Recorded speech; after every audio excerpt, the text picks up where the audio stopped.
Merci, Monsieur le Président. Monsieur le bourgmestre, Mesdames et Messieurs, chers membres du Collège, chers conseillers et conseillères, comme vous le savez donc, le 1er janvier 2026, des milliers de citoyens bruxellois perdront leurs droits aux allocations de chômage. Cette réforme fédérale est présentée donc de prime abord comme une incitation au retour à l'emploi, mais qui risque finalement en réalité de provoquer un choc social massif dans notre ville.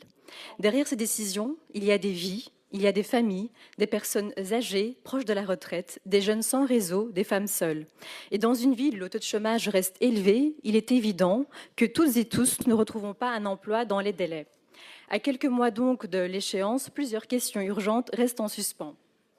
Disposez-vous d'une estimation du nombre de Bruxellois qui perdront leurs droits au 1er janvier 2026 ?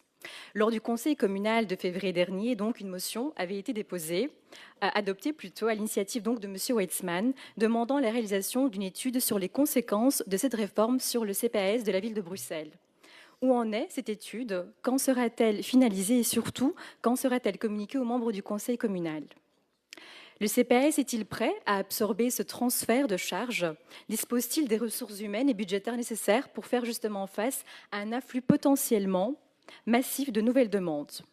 À ce jour, il est vrai que je n'ai retrouvé aucun document de programme ni note qui expose la politique générale du CPAS pour cette législature. Et nous sommes finalement à 8 mois de la mise en œuvre de la réforme.